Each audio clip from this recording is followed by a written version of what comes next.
Mä oon välillä Vesa Palokkaseuran edelleen istuva tai seisova puheenjohtaja. Tässä on hyvä hetki mainostaa näitä Palokon tulevia kulttuuripäiviä, jotka virallisesti avataan nyt torstaina täällä kirjastolla kello 17.30 samaan aikaan kuin tänään nämä meidän etkot. Sen verran täytyy mainostaa kulttuuripäiviä, että ensi viikolla esimerkiksi täällä kirjastossa niin on joka päivä, joka ilta niin ohjelmaa, mielenkiintoisia kirjailijavierailuja ja sitten Palokkaseura esittelee Palokkaa 2040 visiota sitten pitää muistuttaa, että Pelimannitalolla ja kirkossa on konsertteja ynnä muuta. Meillä edelleen on se vanha systeemi käytössä, että Palokkaseura on ollut tässä semmoisena sateenvarjona, joka on kerännyt näiden kulttuuripäivien ohjelmaa sitten meillä on näitä vakituisia hyviä yhteistyökumppaneita, jotka on järjestänyt ohjelmaa kirjasto, kansanmusiikkiyhdistys, seurakunta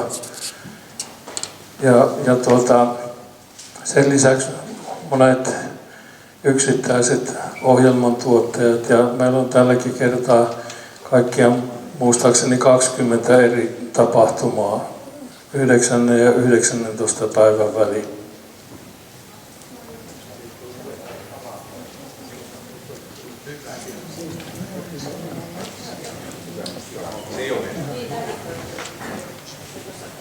Kirjaston setä kyllästy minun juttuihin. Tästä sanon, että on näitä erilaisia tuottajia, ohjelmantuottajia kulttuuripäiville ja näistä etkoista pitää kiittää meidän Jyväskylän videokuvaajien Monitori ry:n porukkaa, joka on okotellut meidän tämän illan luennoitsijan tänne paikan päälle ja voidaan ylpeänä esittää alan huippuammattilainen Martti Lehto, joka saa kyllä itse kertoa omasta työstään ja sen mitä voi kertoa omasta työstään. Hän ei luonnollisesti voi näistä asioista kovin paljon kertoa, mutta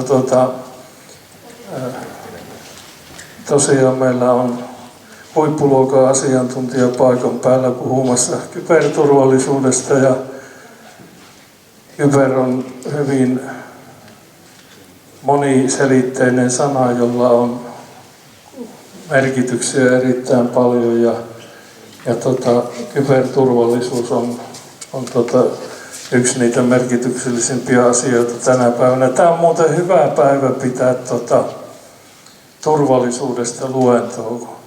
Tasaan 391 vuotta sitten Gustav Adolf kuoli tuolla Luzernin taistelussa 30-vuotisessa sodassa. Sota ei loppunut siihen.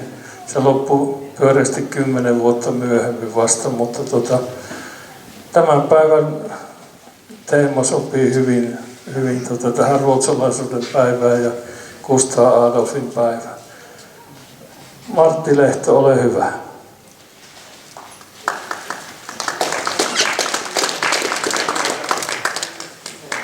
Kuuluuko tää sinne vai? Ei kuulu. Kun minä, että on kuulu jo mennyt ja kaikki kuulolaitteet pitää olla. Kiitoksia mahdollisuudesta tulla puhumaan. Voisi sanoa niin kuin kotipuoleen, että kun itse asuu tuossa Puuppolassa 3 kilometrin päässä, niin tänne kovin pitkä matka ole. Oma tausta on tuolta ensimmäiset 30 vuotta Ilmavoimien puolella ollut töissä pääasiassa sitten, tai suurin osa aikaa täällä Tikkakoskella ja sitten nyt viimeisen 15 vuotta tuolla Jyväskylän yliopistossa tämän kyberturvallisuuden tiimoilta ja nyt sitä aloitin tässä tutkimusjohtajana lokakuussa tämän kyberturvallisuuden tiimoilta. Ja tarkoitus on nyt sitten, mä sitten katoin, että mun paha tapani on tietysti pelotella ihmisiä, että kukaan ei uskalla tämän jälkeen käyttää mitään tietoteknisiä välineitä, vaan te palaatte siihen vanhaa, niin kuin minäkin, että ylioppilaskirjoitus on tehty laskutikun kanssa eikä mitään nykyajan härpäkkeitä. Mutta pyrin tuossa lopussa vielä jotenkin niin kuin pelastamaan tämän, että tässä digitaalisessa maailmassa on kuitenkin jollakin tavalla pärjättävä ja mentävä eteenpäin. Muutamalla käsitteellä tähän alkuun, että tietysti mediassa ja muualla puhutaan paljon sitten informaatiosta ja kyberistä ja digitaalisuudesta ja tietosuojasta ja tietoturvasta ja kaikille käsitteille nyt ei ole ehkä ihan semmoista täysin yhtenäistä määrittelyä, vaan niitä vähän sujuvasti käytetään ristiin ja rastiin. Tässä on yksi määrittely, jota itse käytän, kun erottelen informaation ja kyberin toisistaan. Että tuo kyberympäristö on enemmän oikeastaan se teknologia, jonka varassa me toimitaan. Siis nämä rakenteet, verkot, meidän päätelaitteet, tietokoneet ja muut, ne muodostaa oikeastaan sen kybermaailman. Ja sitten tällä informaatiopuolella on ne teidän sosiaalisen median palvelut ja WhatsAppit ja Facebookit ja Instagramit ja kaikki muu maailma. Ja tietysti me ihmiset tuossa keskellä yhdistyy tähän maailmaan ja ne laitteet, joita me käytetään sekä työssä, vapaa-aikana, käytetään pankkipalveluita tai käydään siellä Omakannassa ja muualla, niin ne samat on kuitenkin sitten myöskin sen sosiaalisen median puolta. Mutta tässä luennossa mä en sitten puutu tämmöiseen informaatiovaikuttamiseen ja fake newsiin ja väärin juttuihin. Se on sitten oman luentonsa aihe, että pysyttäydyn tässä kyberissä. Jakoa myöskin lisää vähän, että kun ajatellaan tätä maailmaa, niin näitä toimijoita on jakanut ja monet muutkin sitten siihen meihin kansalaisiin, elinkeinoelämään ja julkiseen sektoriin, koska näillä kaikilla on vähän erilaiset suhteet ja tarpeet tähän maailmaan liittyen. Ja sitten kun puhutaan nyt siitä, kun lähdetään niistä uhkista ja riskeistä liikkeelle, niin ne liittyy meidän ihmisten toimintaan, organisaatioiden toimintaprosesseihin ja käytettävään teknologiaan. Ja sitten semmoinen käsite, johon olette ehkä törmänneet kuin resilienssi, jota on suomennettu tämmöisenä sietokykynä, on se, että kuinka yhteiskunta sitten sietää näitä ongelmia, kun me ollaan kerran siirrytty sitten näihin digitaalisiin palveluihin niin voimakkaasti kuin tällä hetkellä ollaan. Eli ne tavoitteet, joita meillä on, niin me ihmiset tietysti haluttaisiin, että se olisi turvallinen ja se olisi ilmainen ja se olisi kiva ja mukava käyttää. Sehän olisi se, mihin me niin kuin halutaan tehdä. Liike-elämät ja bisnesmaailma katsoo sitä sitten bisneksen kannalta, että se järjestelmä ja ympäristö, jota käytetään, niin olisi liiketoiminnan tekemisen kannalta luotettava ja tehokas. Ja sitten yhteiskunta taas miettii sitä, että miten ne elintärkeät palvelut, se kantajärjestelmä tai tuo vero.fi tai jotkut muut järjestelmät oikeasti sitten täällä toimii. Ja kuinka sitten yhteiskunta sietää sitä, että jos täällä jotain tapahtuu, että miten me selviydytään tähän kybermaailmaan liittyvistä jutuista. Tällä kybermaailmalla on ikää ehkä vajaa 30 vuotta pyöreästi. Mutta tämän vajaan 30 vuoden aikana niin tällä hetkellä tuossa verkossa on kiinni laitteita yli 50 miljardia. Siellä on siis enemmän kuin ihmisiä. On enemmän laitteita kuin ihmisiä. Matkapuhelimia käyttää maailman ihmisistä jo yli 90%. Tällä hetkellä lähes jokaisella, joka haluaa, niin on matkapuhelimia. Älypuhelimia ei ole ihan kaikilla. Se, missä niitä on, mitkä ei vielä puhelinta käytä, niin ne on ehkä sitten vähän seniori-ihmisiä ja tuo Afrikka on alue, jossa sitten on kaikkein vähiten. Applikaatioita, eli niitä, mitä ehkä teidän puhelimessa on, niin niitä on ladattiin vuonna 2022 niin 255 miljardia. Et sen kun jakaa ihmiskunnalla 7,5, niin saatte, että montako latausta on kukin tehnyt sinne. Minä olen laittanut Yle Areenan sinne, mutta en minä tiedä, mitä te olette sitten laittanut sitten viime vuonna niitä applikaatioita sinne. 98 niin netissä oli ihmisiä 3,6%. Itsestä tuntuu, että ei se 98 nyt niin hirveän kauan aikaa ole. Ja tällä hetkellä siellä on sitten 5 miljardia ihmistä. 60% ihmisistä on netin käyttäjiä. Ja Afrikka on se alue, suurin alue maailmassa, missä sitten niitä niitä on vähemmän, jotka on siellä. Ja päivittäin lähetetään 330 miljardia sähköpostiviestiä ja Googlea käytetään 500 miljoonaa kertaa. Lähetetään noita twiittejä 500 miljoonaa kertaa ja Googlea käytetään 6 miljardia. Muutamassa siis 10 vuodessa on luotu maailma, ja sitten siinä on vielä noita sosiaalisen median käyttäjiä, luotu maailma, jossa me kaikki ollaan tekemässä näitä asioita. Silloin kun mä olen informaatioteknologian tiedekunnassa töissä ja monet nämä kyberasiat ovatkin IT-tiedekuntien asioita pitkin maailman yliopistoja. Ja se johtuu siitä, että silloin alkuvaiheessa kyberistä niin sitä puhuttiin sitten bitteinä ja sitten nimenomaan näin teknologiana. Että se teknologia-ulottuvuus oli se, mistä lähdettiin liikkeelle, mutta tällä hetkellä tämä kyberi on sitten kaikkialla.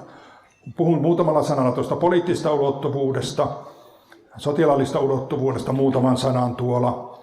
Taloudellinen ulottuvuus liittyy siihen, että millä tavalla nyt sitten tämä järjestelmä kansallisesti on hoidettu, kun me ollaan niin riippuvaisia kaikista näistä järjestelmistä, jotka suurin osa tulee meille ulkopuolelta. Ja sitten on puhuttu, sanoinkin jo tuosta kansalaisulottuvuudesta, että miten me nähdään ja halutaan käyttää tätä järjestelmää ja miten yhteiskunta rakentaa elintärkeitä toimintoja näiden digitaalisten palveluiden varaan. Kansainvälisessä politiikassa puhutaan ja kyberpolitiikasta ja kyberdiplomatiasta, että tuolla jo EU:ssa ja kun johtajat kokoontuu ja miettii sitten tämmöistä agendaa eri asioiden käsittelystä, niin kyberpolitiikka ja diplomatia on yksi sellaista. Ja 2017 unioni julkaisi jo tämmöinen toolboxin jo nimenomaan välineeksi jäsenmaiden kyberpolitiikan toteuttamiseksi. Että millä tavalla unionin alueella ylimmällä tasolla tätä kyberpolitiikkaa tehdään. Ja siihen kyberpolitiikkaan on kuulunut myöskin semmoinen käsitteet kuin kyberpakotteet. Me ollaan nyt tässä Venäjän hyökkäyssodan kohdalla kuultu näistä pakotteista ja pakotepolitiikasta, niin se on ulottunut myöskin tänne kybermaailmaan. Eli tuon 2017 jälkeen 2020 ensimmäisen kerran unioni asetti pakotteita, jotka koski sitten muutamaa maata ja muutamassa maassa olevia henkilöitä, joiden katsottiin toimineen unionin alueelle epäsopivalla tavalla. Käytännössähän se tarkoittaa, että ne saa maahantulon rajoituksia ja niitä nyt muuten oikeuteen saa, mutta näillä ihmisillä ja organisaatioilla ei ole sitten asiaa tänne. Sitten semmoinen käsite on tässä viimeiset vuodet ollut esillä kuin kybervoima, cyberpower, jolla kuvataan sitä, että kuinka vahvoja valtiot ovat tässä kybermaailmassa. Harvardin yliopiston tutkimuskeskus, tuo Belfor Center, teki vuonna 2020 ensimmäisen kerran ja vuonna 2022 toisen kerran ja arvioi erilaisten indikaattoreiden perusteella, jotka liittyvät siihen, että miten kansallisesti kybertilaa valvotaan ja kuinka sitä puolustetaan ja kuinka informaatiotilaa hallitaan, kuinka hyvin sitä voidaan tiedustella ja minkälaista offensiivista kykyä on siellä ja niin edelleen. Ja tuossa nyt listalta näkee, että mitkä on ne 10 kärjessä 20 ja 22. Tulokset ei ole ihan vertailukelpoisia, koska siellä indikaattoreita muutettiin tässä vuoden 2020 jälkeen.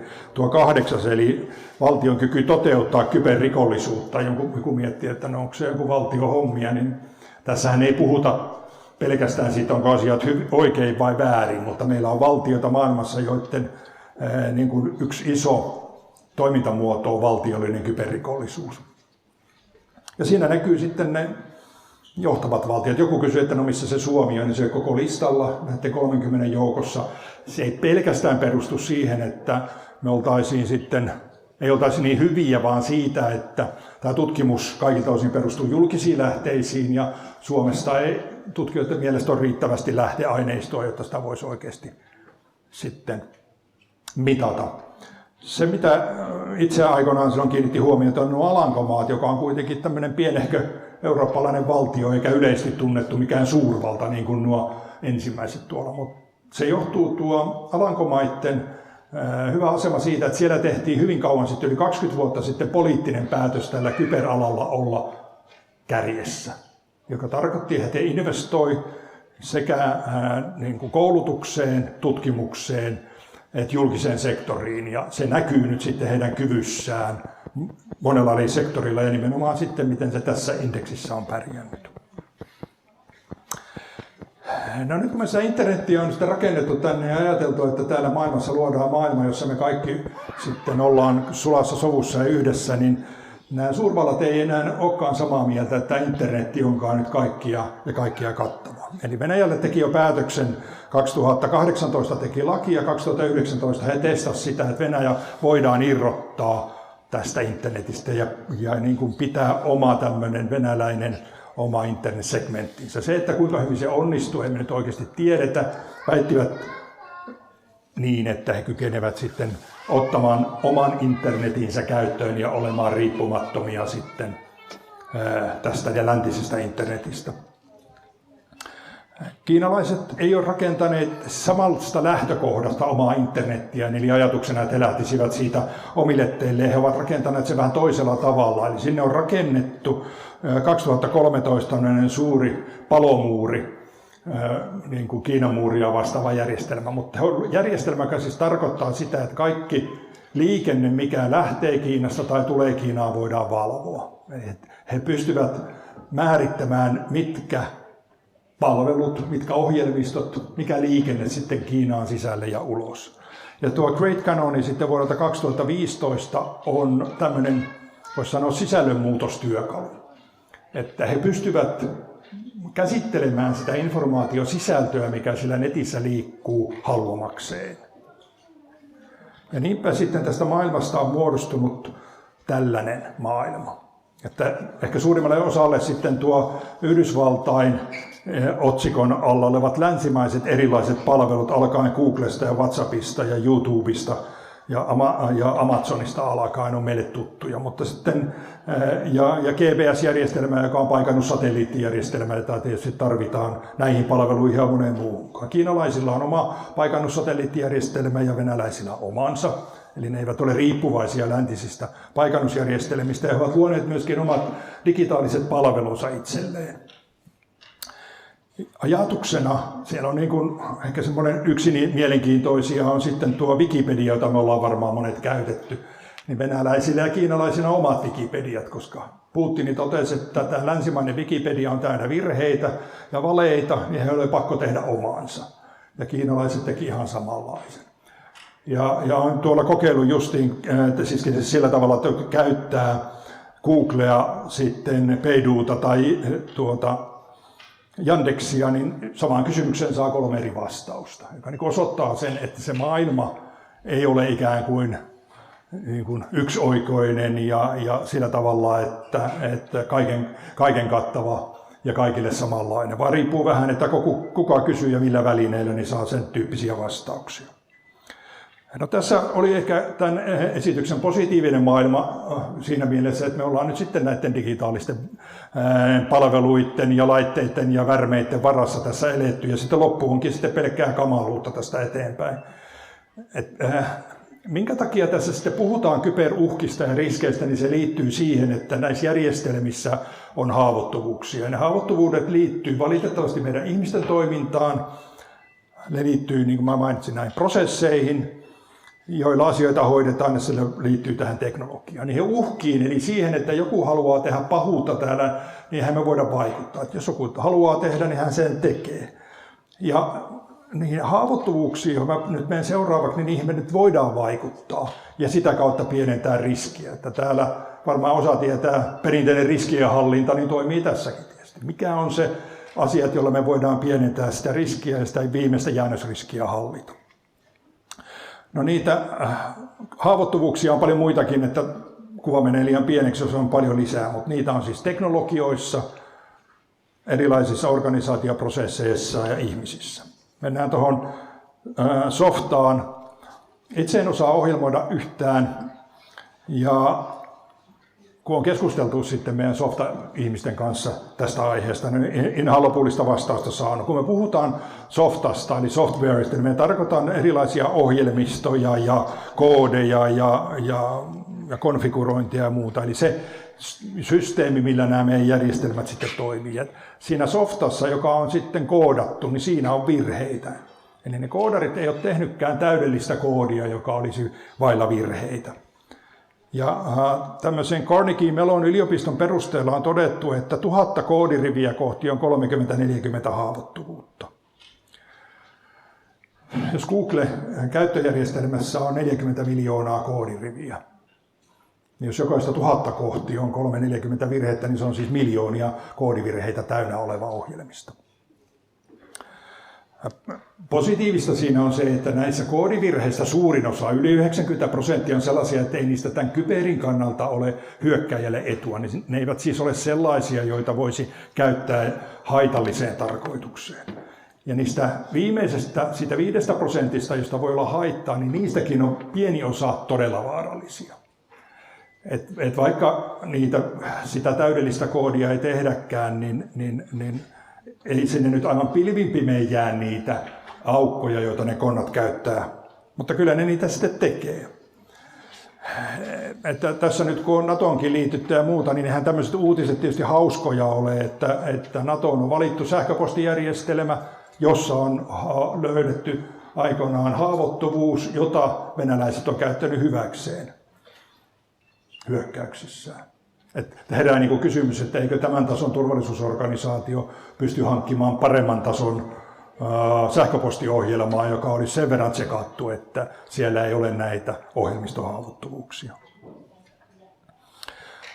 Se, millä tavalla näitä ohjelmistohaavoittuvuuksia käytetään tänä päivänä hyväksi, on se, että kun te lataatte nyt niitä erilaisia applikaatioita sieltä sovelluskaupasta, oli ne sitten mistä tahansa, niin niihin applikaatioihin konnat on asentaneet haittaohjelmat valmiiksi, koska silloin heidän ei tarvitse päästä niihin teidän välineisiin kiinni, vaan te käytte hankkimassa ne ilmaiseksi tai rahalla sieltä sovelluskaupasta valmiiksi saastutettuja ohjelmia. Aina välillä tulee listauksia siitä, että poista tämä ohjelma, koska se on todettukin haitalliseksi.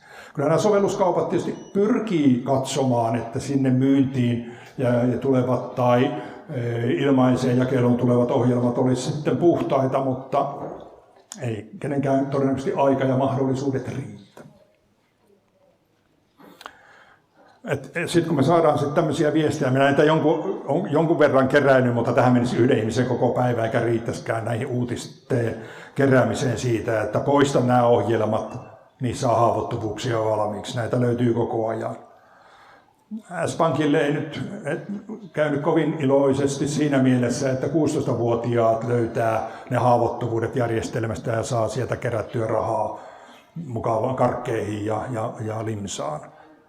Ja näistä meidän luureista eli noista kännyköistä löytyy jo haavoittuvuuksia.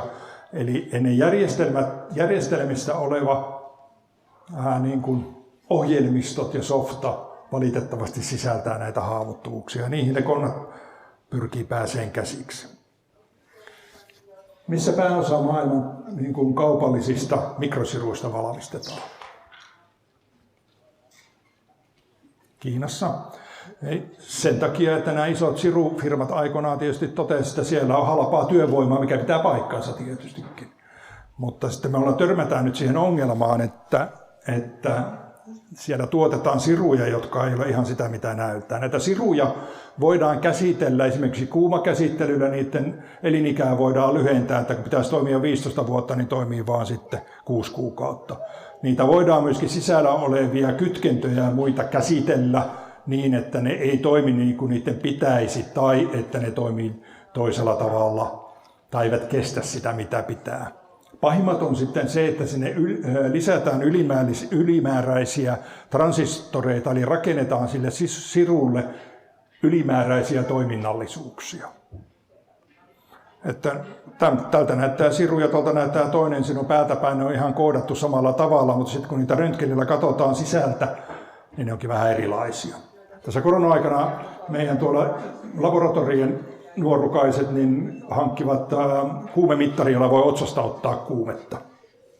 Katsaakseen, oliko niitä korona vai ei. Ja sitten ne halusi katsoa, että mitä se kuumemittari teki, koska se oli myöskin, sen pystyi liittämään nettiin. Niin sinne oli tuonne siruun oli poltettu nettiosoite, joka lähetti sen kuumemittarin tiedon kauaksi itään. Ja se sen ominaisuuksia varsinaisesti kuului, mutta sinne se vaan meni. Prismostakin saa semmoisia kameroita ostaa itselleen, joissa on niissä siruissa ongelmia jo valmiiksi. Että nämä kaupalliset järjestelmät, jotka rupeaa olemaan enemmän siellä verkossa, se on teidän jääkaappi siellä, pesukone, teillä on joku pölyimuri siellä lattialla pörräämässä, kaikki verkon osia. Ja sitten kysymys kuuluu, että onko niissä oleva tietotekniikka, eli nämä sirut aidosti sitä, mitä pitää. Sitten tässä järjestelmässä oleva datan luotettavuus. Että 2015, kun silloiset Yhdysvaltain turvallisuuspalveluiden isot johtajat kokoontuivat miettimään kaikkia asioita ja miettimään muun muassa, että mikä on se kauhein tilanne tässä kybermaailmassa. Ja ne puhuu sitten Cyber Armageddonista, eli minkälainen se lopullinen tuho on, niin oli sitä, että joku manipuloi meidän tietokantoja. Eli jos pankki ilmoittaisi teille, että hetkinen, että me ei ole kyllä ihan varmoja enää, että mikä teidän tilin saldo on. Että minä olen mennyt pankkiin aikoinaan pankkikirjan kanssa ja virkailija on kynällä raapustanut mun tilisaldoni ja mä olen luottanut siihen. Ja nyt mä luotan niin bitteihin. Tällä hetkellähän siis fyysistä rahaa on murto-osa enää maailman rahasta. Ehkä 3% on fyysistä ja 97% on bittejä, joihin me luotamme. Ja tehän luotatte myöskin omakannassa oleviin bitteihin, että teidän omakannassa olevat terveystiedot on oikein. Tai teidän verotiedot, vero.fi. Mutta jos joku pääseekin sitten muuttamaan niitä kannassa olevia potilastietoja ja lääkäri sanoo, että ei tässä nyt ole ihan varmalla pohjalla enää, että onko teidän terveystiedot enää kunnossa. Niin tämä meidän järjestelmä, saatan toistaa useammankin kerran, perustuu tässä digitaalisessa maailmassa luottamukseen, koska me ei nähdä oikeasti niitä järjestelmiä niiden järjestelmien sisällä. Ja sen takia, että jos joku niitä järjestelmiä on päässyt muuttamaan, niin se voi romuttaa sen luottamuksen siihen järjestelmään. Tästä luottamuksen puutteestahan on tietynlainen esimerkki tässä muutamia vuosia sitten Kreikan pankkikriisi, jossa ihmiset ei enää luottanut siihen, että se raha, joka on pankissa, niin on enää turvassa, niin ei kuin automaatille ottamaan ne sieltä patjan alle. Ja sitten piti luoda estoja niin, että ihmiset voi ottaa kun tietyn määrän vaan per päivä ja niin edelleen. Mutta osoitti sen, että mitä tapahtuu, kun ihmiset menettää luottamuksen näihin digitaalisiin palveluihin. Tämä on sitten pahaa, mutta pakko se on nyt puhua, että en minä luota ihmisiinkään. Että jos ei tässä nyt ole luotettu teknologiaan eikä noihin sitten ohjelmistoihin, niin ei tässä nyt voi luottaa ihmisiinkään tässä systeemissä. Kun puhutaan näistä ihmisiin aiheuttamista haavoittuvuuksista, niin puhutaan sellaista, jotka tahallaan tekee väärin. Sitten on niitä, jotka on huolimattomia, jotka siellä organisaatiossa siihen huijausviestiin sitten vastaa tai klikkaa sen auki tai antaa puhelimessa sitten käyttäjätunnuksen ja salasanan hyökkääjälle, eli tulee huijatuksi. Ja sitten kolmas ryhmä on siis sellaisia toimijoita siellä organisaatiossa, joiden järjestelmä on saastutettu ilman, että he ovat sitä edes huomanneetkaan. Tässä on yksi lehdestä otettu. Tämä LastPass-palvelu on sellainen, että nyt kun teillä on hirveä kasa noita salasanoja, eli järjestelmiä, ettekä taho enää muistaa niitä millään, niin nyt sitten on yhtiöitä, jotka tarjoaa yhden salasanan ja sitten se hoitaa ne kaikki muut palvelut. Eli salaa sitten eri salasanoilla kaikki teidän muut palvelut. Ja tämmöisen palveluun työntekijä kotikoneellaan ei ollut päivittänyt järjestelmiä ja käytti sitä ja saastutti ja ongelmat levisi verkkoon. Työntekijän väärän huolimattoman toiminnan takia. Tässä viime vuonna oli sitten tästä tietovuotajasta, joka palveli Yhdysvaltain NSA:ssa turvallisuuspalvelussa ja otti sieltä luottamuksellisia tietoja, jotka koski Ukrainan sotaa ja levitteli niitä kavereille, jonka jälkeen ne levisi sitten maailmalle. Eli ihminen, jonka olisi tämmöisessä turvallisuuspalvelussa pitänyt toimia oikein, ei sitä tehnyt. Sitten mennään niihin uhkiin. Me puhuttiin nyt siitä, että kuinka ihmiset on ollut sitten softa ja rauta ja prosessit on ollut huonoja, niin puhutaan nyt sitten uhkista. Joku hyökkäys, mikä meihin kohdistuu, niin me emme oikeasti välttämättä tiedä, että mikä on sen hyökkäjän motiivi. Mä olen käyttänyt tätä motiiviin perustuvaa mallia, jossa puhutaan sitten vandaaleista ja rikollisista ja tiedustelijoista ja terroristeista ja sabotööreistä ja sodankäynnistä. Ja tuo 86% on tuolla sillä muistuttamassa siitä, että suurin osa, voi sanoa, että 90 kyberhyökkäyksestä on taloudellisesti motivoitunut. Eli sen hyökkäyksen tavoitteena on saada rahaa. Et vaikka välillä tietysti näihin uutisiin päätyy vähän toisenlaisiakin uutisia tai hyökkäysmuotoja, niin suurin osa niistä on rikollisten, yksittäisten tai organisaatioiden tavoitteena rahan tekeminen. Mikä on sitten kyberrikos? Nuo otsikot on otettu Euroopan unionin kyberrikollisuuden torjuntaan liittyvästä direktiivistä, joka meillä myöskin on siirretty lainsäädäntöön nimikkeellä tietoverkkorikollisuus. Eli on perinteistä rikollista huijausta ja petosta ja muuta, jota on aina ennenkin tehty. Ja nyt voi huijata ja pettää ja varastaa verkossakin, kun meidän tiedot ja rahat siellä on.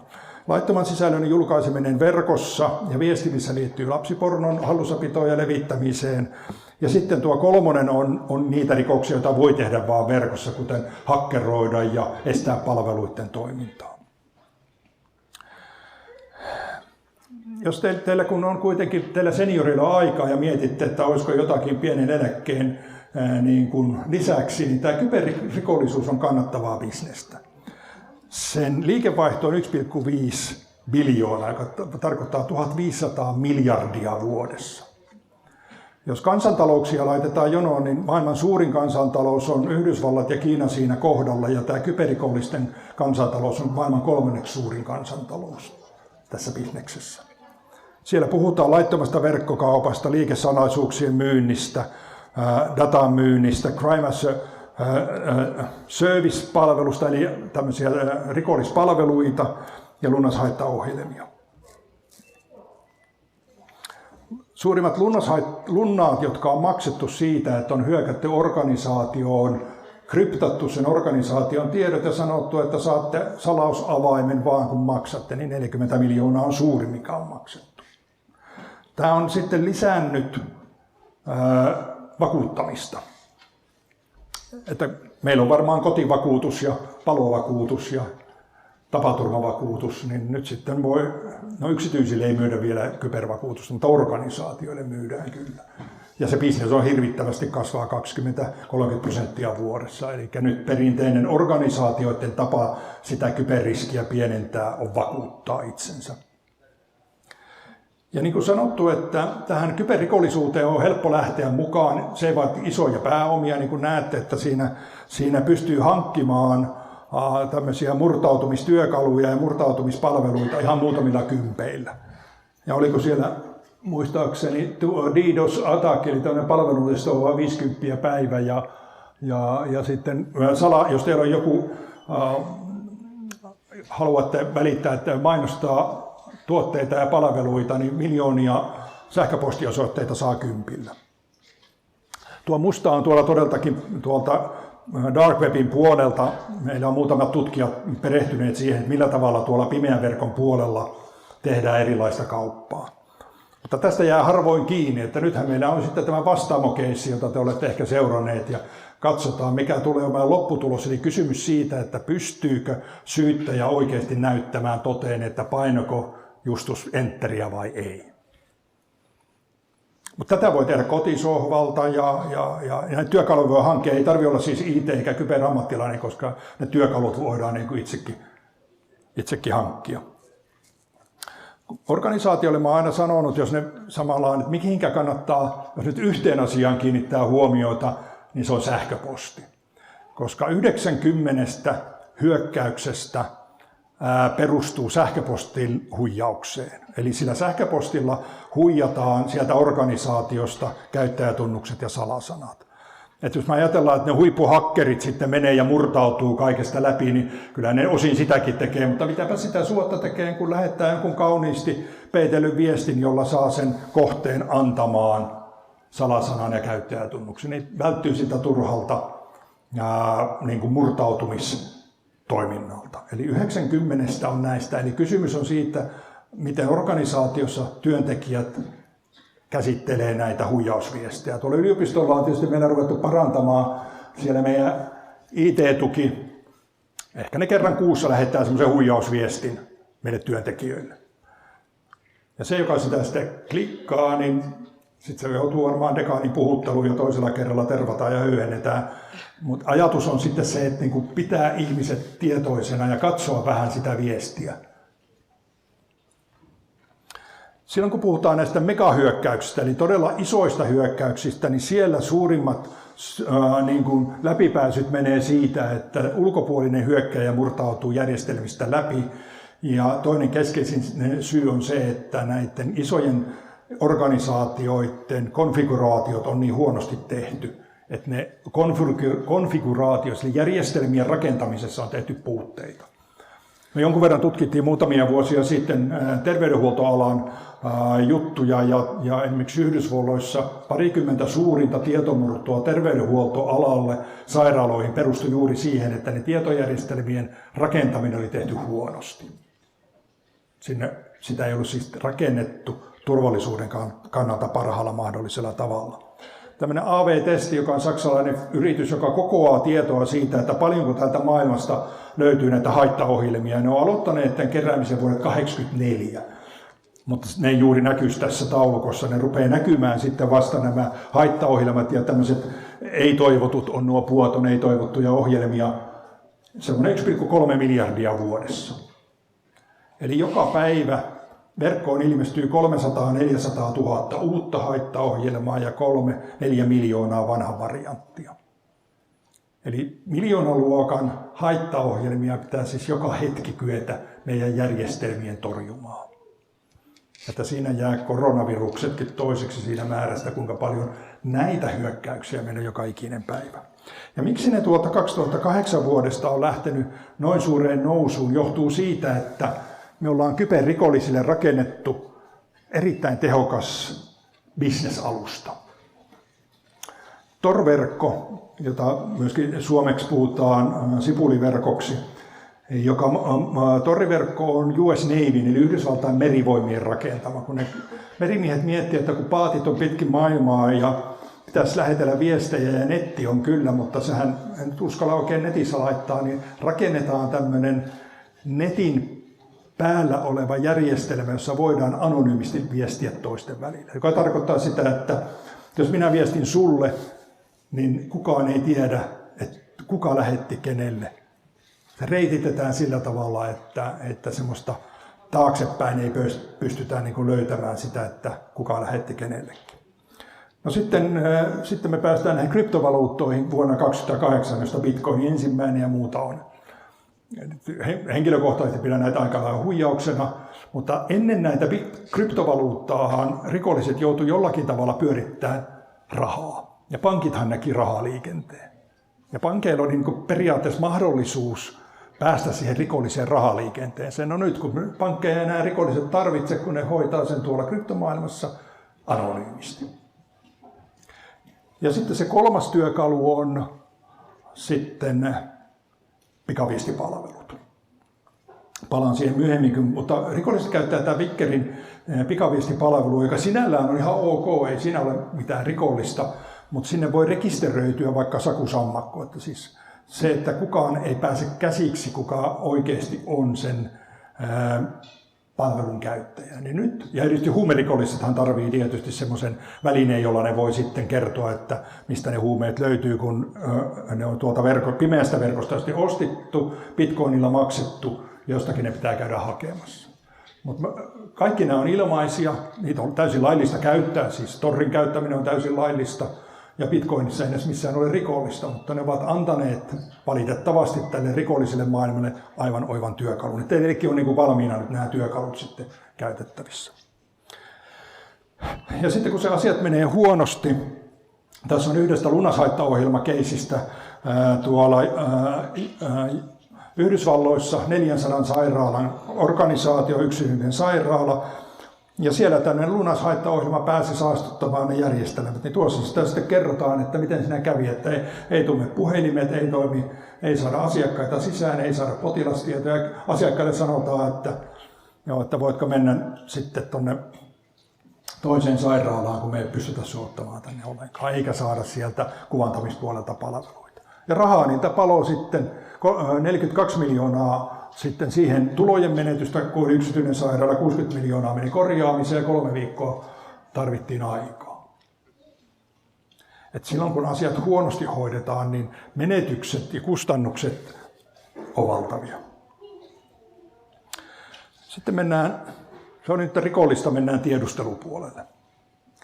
Kysymykseen, mikä ero on kybertiedustelulla ja kybervakoilulla, on tietysti hiukan veteen piirretty viiva. Siinä mielessä, että tiedustelupalvelut on toteuttanut tietysti tiedustelutehtävää maailman sivu. Ja se on niiden laillisia tehtäviä. Ja meillekin on vuonna 2019 tullut sotilas- ja siviilitiedustelulaki, joka antaa meille viranomaisille oikeuden ja mahdollisuuden lainmukaiseen tiedusteluun. Ja se, että kun puhutaan vakoilusta sitten, niin on käytetty ilmaisua, että se on sitten laittomien menetelmien käyttö. No, se on sitten tietysti vähän semmoinen, että mikä on laitonta. Hyökkäjän kannalta voi olla ihan laillista puuhaa, mutta vastustaja on sitä mieltä, että nyt ollaan laittomuuksien puolella. Ja sitten tuo alimmainen, niin tietojen kerääminen on ihan laillista puuhaa. Moni on varmaan käyttänyt avointa VLANia jossakin bussissa, junassa, kahvilassa, kuppilassa, missä tahansa.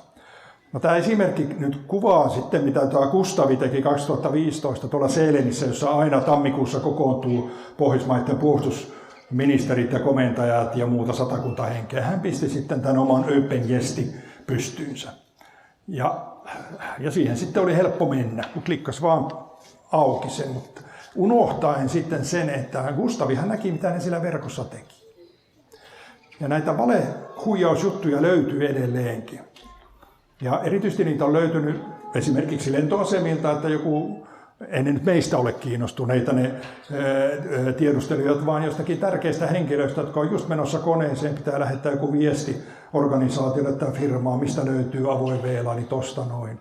Ja siinä saattaa olla joku kuppilan tai kaupan logo ja nimi, mutta se todellisuudessa sitä ei ole. Että jos te Helsingin lentoasemalla menette sitten siellä VLANiin, niin sinne Finavian pitää jo muutama klikkaus tehdä ennen kuin se pääsee sisään. Eli viesti on se, että kyllähän VLANissa, tämmöisessä kaupan tai bussin tai jonkun muun VLANissa voi käydä ehkä uutisia katsomassa ja ehkä jonkun viestinsä lukemassa, mutta ei sillä pankkipalveluita kannata tehdä. Sitten kun teillä on nyt ja meillä nämä kännykät ja muuta, niin mehän ei päätetä, mihinkä tukiasemaan se kännykkä on yhteydessä täältä. Vaan se on sitten siihen lähimpään tukiasemaan on yhteydessä. Ja sitten, no sitä varten on sitten kehitetty tämmöiset Stingray-laitteet, jotka niin kuin imitoi olevansa tukiasemia. Ne pienempi laite sopii ihan tuommoiseen laukkuun ja vähän isompi auton peräkonttiin. Ja se kuvittelee tai kertoo meidän puhelimelle olevansa tukiasema. Ja sen jälkeen sitten sen avulla hyökkäjä kykenee näkemään, mihin me soitetaan, minkälaisia viestiä me välitetään. Ja noita Stingray-laitteita löytyy sitten just siellä, missä on pääministeriä, kansanedustaja, presidentti ja kuningas. Et kun niitä on löytynyt parlamenttitalojen ja eduskuntatalojen läheisyydestä, kun ne huipputärkeät ihmiset käyttää kuitenkin sitä omaa puhelintaan ja kertovat siellä, mitä sattuu. Nämä on vaikeita paikantaa, koska nämä on passiivisia järjestelmiä. Seuraava ongelma on tämä SS7-haavoittuvuus. Tämä SS7-protokolla on meillä sitä varten, että kun tekin kohta lähdette tuonne Kanarialle golfaamaan täältä talven keskeltä, niin se teidän puhelin toimii siellä Kanariankin verkossa. Eli kaikilla mobiilipalvelun tarjoilla maailmassa on käytössä tämä protokolla, joka mahdollistaa meidän kännyköiden käytön maailmalla. Mutta 2014 muistaakseni Kyberturvallisuuskeskus ilmoitti, että tuo on joutunut rikollisten käsiin. Ja tuosta voitte lukea, mitä ne rikolliset voi tehdä sillä teidän kännykällä. Eli kaiken sen, minkä se tei Elisa tai DNA tai Teliakin. Eli niistä on tullut palveluoperaattoreiden tasoisia toimijoita. Mullekin on näytetty, miten mun puhelin on täältä Jyväskylästä mennyt Helsinkiin, millä mä soitin vaimolle. Joku kysyy, että no vaihdetaan se sitten tämä protokolla, niin se on yhtä helppoa kuin englantilaiselle sanoa, että ruvetkaa ajaa oikealla puolella. Että tämmöisen globaalin järjestelmän muutokseen ei ole enää mahdollista. Sitten kun halutaan vielä oikein syventää sitten sitä tiedustelua, niin sitten kehitetään tämmöisiä erittäin tehokkaita tiedusteluohjelmia, joista tikunnokkaan on tässä parin vuoden aikana sitten tämä NSO Group, joka on israelilainen organisaatio, joka kehitti siellä terroristien torjuntaan olevan vakoiluohjelman. Jos se puhelimensa sai, niin se käytännössä teki sillä puhelimella kaikkea. Käytti sen kameraa ja mikrofonia ja kuunteli kaiken, mitä siellä tehtiin ja kaikki, mitä siellä kirjoitettiin. Se on päässyt sitten tikunnokkaan sitten sen takia, että sitten tämä NSO Group on kyllä myynyt sitä vähän muuallekin. Eli tullaan nyt tämmöiseen kysymykseen etiikasta, että onko oikein, että sitten Venäjällä käytetään tuota ohjelmaa vaihtoehtoisen median ihmisten seuraamiseen, niin kuin tuon Medusan osalta on tehty. Eli se sieltä sitten päätoimittajan puhelimesta on sellainen löytynyt. Sitten jos te mietitte, että te lähdette tekemään sitten tämmöistä bisnestä Venäjälle, nimenomaan internetbisnestä tai tai mobiilipalveluita, niin pitää muistaa, että siellä lainsäädäntö edellyttää, se tuli voimaan 2017 muistaakseni. Mutta siellä on laki, joka sanoo, että kaikki internetliikenne täytyy kuljettaa sitten semmoisten mustia laatikoiden, eli blackboxien kautta, jota tuo Roskomnadzori seuraa, joka toimii yhteistyössä FSBn kanssa, jolla kyetään valvomaan kaikki se internet- ja mobiililiikenne, mikä sillä tapahtuu. Että jos te menette sinne, niin teidän kannattaa mennä ensimmäisenä FSBn toimistoon ja pyytää sieltä se blackboxi, jonka te voitte laittaa sinne omaan palvelin ympäristöön. Venäläisessä taas laki mahdollistaa sen, että näillä turvallisuuspalveluilla on oikeus seurata kansalaisten yksityistä liikennettä, mobiililiikennettä ja nettiliikennettä. Että organisaatioille on tietysti sanottu se, että jos siihen maahan menee, niin sinne ei kannata kyllä mennä sellaisten puhelimenten ja läppäreiden kanssa, jossa on yhtään arkaluontoista tietoa, koska siihen on pääsy. Droneista voi sanoa sen verran, että myöskin näistä droneista on kehittynyt tiedusteluvälineitä. Halpoja ja teknologiaa, joka on myöskin kohtuuedullista ja pienimuotoista, niin sitten voidaan ei oikein keksitty kunnon nimiä, tuolla sniffingillä tarkoitetaan sitä, että se kykenee kaikkia sitten langattomia yhteyksiä seuraamaan. En tiedä, onko teillä jollakin nuorisolla on sitten joku älykello, joka puhelimeen kertoo montako askelta on ottanut ja kuinka yönsä nukkuu ja muuta, niin se liikenne, mikä sen puhelimen ja näiden älylaitteiden välillä on, niin sitä voidaan seurata ja vahtia. Ja spoofing on sitten sitä, jolla voidaan väärentää signaalia, joka tulee. Ja spoofingia käytetään aika paljon myöskin paikannussignaalien väärennykseen. Mä näytän siitä yhden kuvan. Ja Raspberry Pi-teknologia mahdollistaa sen, että me voidaan rakentaa erittäin tehokkaita kamerajärjestelmiä, seurantajärjestelmiä, joissa on vielä sen verran tekoälyä, että ne kykenee seuraamaan ketä tahansa, missä tahansa. Ja sitten kun hommat menee huonosti, niin tämä on yhdysvaltalaisia ei naurata ollenkaan. Eli siellä Konnat keksi sen, että ei kannata hyökätä pelkästään jonkin yksittäiseen organisaatioon, vaan hyökättiin sitten tämmöiseen palvelujärjestelmään, joka tuotti internet- ja IT-palveluita isolle osalle organisaatiota. Siellä oli muistaakseni työkalu 18 000 organisaatiota maailmassa käytti tätä työkalua, jolla ne IT-ihmiset hoitaa sen organisaation IT-asiat. Ja sinne hyökättiin ja sinne saatiin haittaohjelma. Ja sitten siellä on niin kuin saastutettu sitten ulkoministeriöitä ja turvallisuuspalveluita pitkin maailmaa. Tämä on ihan uusinta, ei ole kovinkaan vanhaa. Muutama viikko sitten oli uutisissa tämmöinen kauppapaikka kuin Temu, josta Mikko Hyppönen totesi, että hänen vaikutelmansa on siitä, että tämmöinen niin kuin kauppapaikka on rakennettu puhtaasti tiedustelutarkoituksessa. Että kyllä siellä varmaan jotain tavaraakin sitten myydään niin kuin jossakin huuto.netissä tai mitä näitä nyt onkaan, mutta tämän ilmeinen tarkoitus on tiedon kerääminen eikä bisneksen teko. No sitten tässä muutamia vuosia sitten, kun Yhdysvallat päätti siirtää ballististen ohjusten torjuntajärjestelmän Etelä-Koreaan, siinä vaiheessa kun ne pohjoiskorealaiset on tässä pullikoinut nyt niiden ohjuksiensa kanssa, niin totesi, että parempi viedä sinne ohjustorjuntajärjestelmä, josta kiinalaiset ei tykännyt yhtään, koska he olivat sitä mieltä, että sen lisäksi, että se on tarkoitettu Pohjois-Koreaa vastaan, niin kuin epävakauttaa sitä alueen tasapainoa heidän järjestelmiä vastaan. Ja viikko siitä, kun tämä THAAD-järjestelmä siellä ei ollut, niin kiinalaiset oli jo murtautunut sen järjestelmän sisälle. Katsomaan, että no minkälaisen järjestelmän on tänne kotinurkille tuoneet. Ja nyt kun Kiinaan päästiin, niin kysymys siitä, joka aina vielä uutisissa on, että onko nämä kiinalaiset tuotteet turvallisia vai ei. Ja kun Euroopan unionissa on tehty päätöksiä sitten välttää tiettyjä tuotteita ja Yhdysvalloissa, Australiassa, Uudessa-Seelannissa, Huaweiin ja ZTE:n tuotteita, että mihin se sitten perustuu, niin se taustalla on laki vuodelta 2017. Eli Kiinassa säädettiin laki, jossa todettiin, että kaikkien organisaatioiden on autettava tarvittaessa Kiinan tiedustelupalvelua.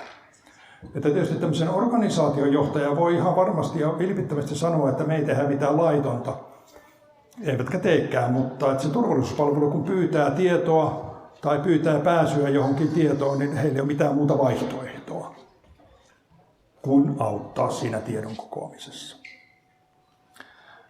Sitten seuraavaksi puhun aiheista, jotka ovat täysin luvallisia, eli seuraavat ovat, te olette antaneet luvan tähän kaikkeen. Tiedusteluihmiset toteaa, että älypohjainen on paras tiedustelukohde ikinä, kun sinne on laitettu sitten koko elämä. Ja osa sitten käyttää biometrisiä tunnisteita sen avaamiseen tai sen kanssa keskusteluun. Että kysymys on nyt sitten, luotatteko te aivan varmasti, että teidän biometriset tunnisteet pysyy siinä kapulan sisällä.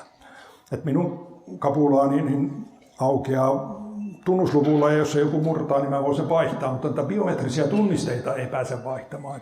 Ikä tekee naamalle kyllä muutoksia, mutta meidän sormenjälki ja ääni kyllä säilyy. Te olette varmaan käyttäneet jonkin sortin paikannuspalveluita, navigaattoreita. No minkä takia se on ilmainen? Miksi tämä ei tarvitse maksaa tuosta Google Earthin tai Google Mapsin palvelusta mitään? Onko joku kuullut ilmaisista palveluista? Voi tietysti kysyä, että onko olemassa jotakin, jota organisaatio tuottaa ilmaiseksi.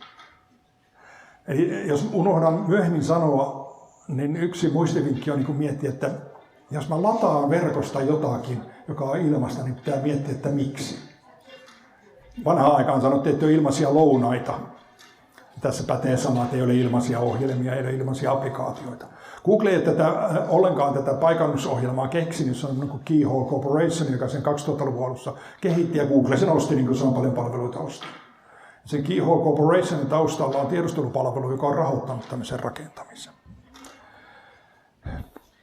Mutta sitten kun te olette lukeneet ne, jotka Googlea käyttää, niin te olette käyneet Googlen kanssa sopimusneuvottelut siitä, että millä ehdoilla te voitte sitten Googlea käyttää, ja lukeneet ja ymmärtäneet ne ehdot. No, tämä on nyt, ne on vähän pitempiä kuin tämä, mutta minä otin siitä alusta. Mun mielestä viimeisimmät Googlen ehdot on ihan hyviä, siis itse pidän niistä siinä mielessä, että kyllä tuossa Selkosuomella sanotaan, että saat käyttää, kun ymmärrät sen, että miten Google tekee bisnestä. Ja se tekee bisnestä sillä tavalla, että kaikki ne tiedot ja klikkaukset, mitä te siinä Googlessa teette, on Googlen käytettävissä ja annettavissa kaikille sen parhaille kavereille. Eli nyt päästään siihen, että miksi Google on ilmainen sen takia, että se saa kaiken teidän käyttämänne datan käyttöönsä. Se on se teidän niin kuin maksunne siitä. Sitten mennään semmoiseen kuin beaconit, ei niillekään oikein kunnon suomenkielistä termiä. Mä törmäsin eka kerran käytännössä näihin beaconeihin, oltiin Amerikassa ja pojan kanssa ja tultiin sitten ravintolasta ja hänen puhelimensa piippasi ja sitten näin siinä, että kun siinä luki, että rate this restaurant, eli anna arvio tälle ravintolalle. Ja minä sitten kysyin, että miten voi olla, että täällä Keski-Lännessä joku ravintola tietää, missä puuppolamiehet on käynyt syömässä. Ja ne johtuu näistä beaconeista. Eli näitä beaconeita on kaikkialla, missä ihmiset käy. Kirjastoissa, ravintoloissa, lentokentillä, joka paikassa. Ne on niin pieniä, ettei niitä näy, missä ne voi olla yhdessä tuommoisessa lampussa kiinni. Ja niiden beaconeiden tehtävä on tunnistaa Martti, ja Martin puhelin on tullut tähän tilaan. Ja kun se ravintolassa tiesi, että pojan puhelin on tullut tähän tilaan, niin se antoi sitten tämän kohdennetun mainonnan. Ja sitten joku teistä sanoi, että en minä ole tämmöistä lupaa antanut, niin te ette ole lukeneet nyt oikein tarkasti niitä käyttöehtoja, kun te olette ladanneet sinne Uberia ja Airbnbtä ja Facebookia ja Instagramia ja Whatsappia ja Googlea. Niin kyllä siellä lukee siellä lopussa, voi olla, että se on pienellä, että kyllä, annan luvan siihen, että tämän saa tehdä. Onko muita kuin minä, joka ei käyttää Whatsappia?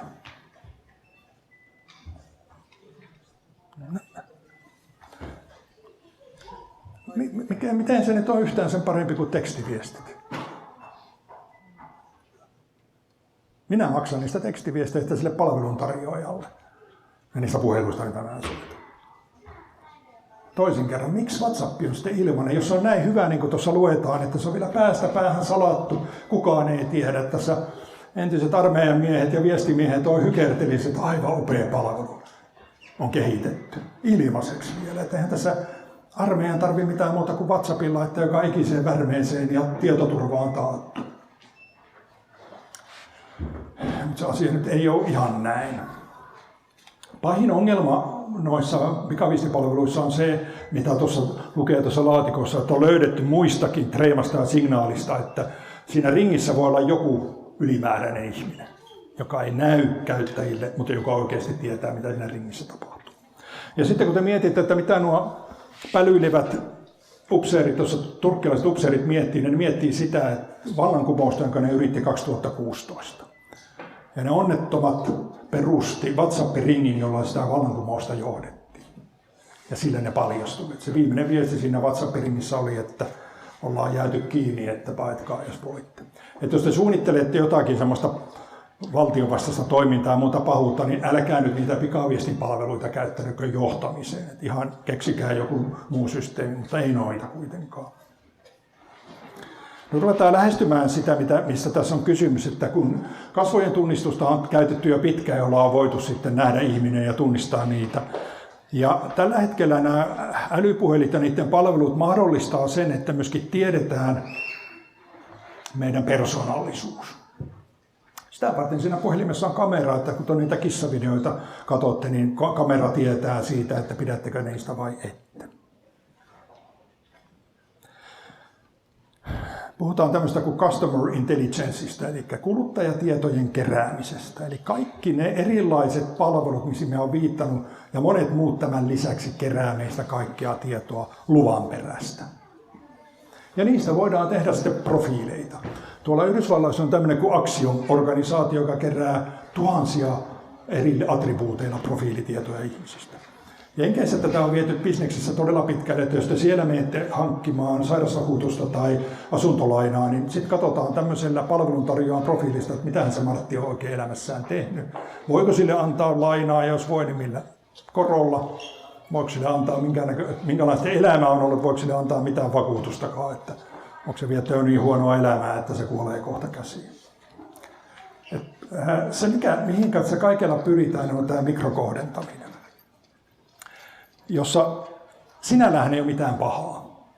Että kyllä mullekin tulee aina keskiviikkoisin mainospostia ja postilaatikkoja, niin mä oon ulkoistanut vaimokattoon, onko sillä mitään järkevää, mä en niitä paperisia enää lue. Mutta sehän on tehotonta. Mainostajille paljon tehokkaampaa, että ne tietää, mistä Martti pitää. Ja mä saisin siihen puhelimeen itseni koskevaa kohdennettua mainontaa. Ja sen takia on sitten nämä palvelut kerää niitä tietoja, että ne tietää sitä, mistä se Martti oikeasti sitten pitää, jotta se mainonta kohdentus oikein. Ja siinähän ei ole sinällään mitään pahaa. Se ongelma on se, että nyt näiden kaikkien tietojen keräämisen osalta niin perinteisten demograafisten tietojen lisäksi me nähdään sitten, että mistä me pidetään, mistä me ei pidetä, mitä me harrastetaan ja kaikkea mahdollista. Ja ongelmaksi muodostuu sitten täällä tämä sopimuksen vastainen käyttö. Että jos ne, jotka on meistä tietoja kerännyt, käyttää niitä niin kuin pitää, niin sehän on ok, kun me ollaan kerran lupa annettu. Mutta kun valitettavasti on niin, että ne palveluntarjoajissa keräämä tieto ei pysykään niin kuin kasassa. Ja tämä on sitten esimerkkiä. Twitteri, muistaakseni, Twitteri, kun ne, jotka Twitterissä on, niin te olette antaneet sinne puhelinnumeron, joka on tarkoitus sitä turvallisuus varten. Ja sinne on käytetty niitä annettuja puhelinnumeroa mainostustarkoituksiin. Tähän porukkaita ei olla nyt niitä TikTokin niin kuin huippukäyttäjiä, en tiedä, voi olla, tietysti tämä onkin, mutta kun TikTok on sanonut, että mehän ei tehdä mitään kavaluuksia eikä muita, niin ne on kuitenkin jääneet kiinni, että ne ovat seuranneet TikTok-käyttäjiä tässä tapauksessa. Se oli Financial Timesin ja Forbesin ihmisiä. Se antaa mahdollisuuden se TikTokki nähdä ihan kaiken, mitä se TikTok-käyttäjä tekee. Tähän me enempää, koska aikaa ei välttämättä ole niin paljon, mutta Cambridge Analyticsin ohjelma, Ja tuo tapaus vuodelta 2016 lyhyesti sanottuna mahdollisti sen, että Donald Trumpin käyttöön saatiin äänestäjätietoja siitä, että ketkä oli niin kuin valmiita muuttamaan mielipidettä. Jenkeissä on kuitenkin tietty osa äänestää aina demokraatteja, oli ihan sama kuka oli ehdokkaana, ja toinen osa äänestää aina republikaaneja, ihan sama kuka on ehdokkaana, ja sitten siinä välissä on se porukka, joka ei tiedä. Ja nämä pystyttiin löytämään tämmöisen profiloinnin avulla. Ja sitten soitettiin, että kuule, make America great again. Ja siinä pystyttiin muun muassa Pennsylvanian osavaltio, jossa on 400 vuotta äänestetty aina demokraatteja, niin ensimmäisen kerran siinä äänestettiinkin republikaania presidentiksi. Ja taustalla oli kyky löytää ne ihmiset ja vaikuttaa ihmisiin, jotka oli valmiita muuttaa mielipidettä. Ja nyt vaalivaikuttamisessa sinällään mitään ollut, mutta se keino, millä nuo tiedot kerättiin, ei kestä päivänvaloa. Tähän mulla tässä sitten on. Joo, Twitter-vuoden, eli jos Twitterissä on joku, niin teidän käyttäjätiedot on jo, niitä jaetaan ilmaiseksi, ei niistä enää kukaan haluaisi maksaa mitään niistä Twitterin käyttäjätiedoista. WhatsAppin käyttäjätiedot on myynnissä tuolla pimeässä verkossa, jos joku on siellä WhatsAppissa, niin nekin on sieltä ostettavissa. Huijausviestejä, nämä on vähän eri alueille sitten nämä huijausviestit, mutta nämä on siinä mielessä muistutuksena tässä, että mä näen niitä koko ajan, joita tulee. Milloin mä oon voittanut mistäkin arpajaisesta jotakin ja milloin mä oon saanut perintöä jossakin Amerikasta ja kaikkea muuta. Te ette sitä netistä voita mitään positiivista teille ei sieltä tarjota. Että kaikki positiivinen, mitä teille netissä tulee, on aina huijausta. Haittaohjelma mobiilipankin käyttäjille. Ethän vaan nyt ladannut tätä. Meidän pitäisi nyt koko ajan seurata näitä viestejä näistä alalehdistöstä sillä tavalla, että me tiedetään, että ollaanko me sitten vahingossa jouduttu ja ladattu käyttämään näitä haittaohjelmia.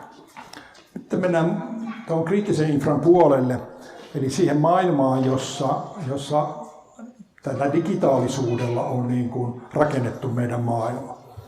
Nuo on nyt sitten englanniksi, kun ei noita suomenkieliseksi ole, mutta siis 16 eri sektoria alkaen sieltä kemian teollisuudesta ja sitten siellä on sähköä ja teleä ja terveydenhuoltoa ja vettä ja muuta. Kaikkia vastaan on hyökätty. Löydetään koko ajan, on löydetty ja löydetään hyökkäyksiä meidän kriittistä infrastruktuuria vastaan, jossa tavoitteena on ollut niistä rahan saaminen, huijaaminen, tuhoaminen ja tietojen kerääminen. Ukrainassa alkoi jo heti sitten 2014 jälkeen hyökkäykset. Sähköverkkoon hyökättiin 2015 ja 2016 ja saatiin lamautettua tietyksi aikaa sähkönjakelu parissa paikassa. Se, miksi ei kestänyt sitten kuin 6-7 tuntia muistaakseni, niin johtui siitä, että siellä oli sen verran manuaalisia järjestelmiä, ja ne järjestelmät kyettiin kytkemään pystyyn. Että täällä vielä enemmän digitaalisessa maailmassa ei enää ole sitä manuaalista mahdollisuutta. Siinä on muistaakseni alumiinituotantoon hyökätty.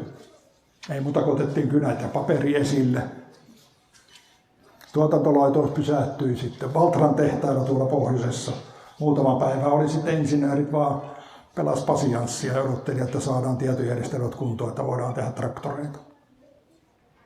WannaCry oli vuodelta 2017, joka perustui periaatteessa jo käytöstä poistettuun XP-ohjelmistoon, tai Microsoft oli sanonut, että älkää käyttäkö, että me ei sitä päivitetä enää.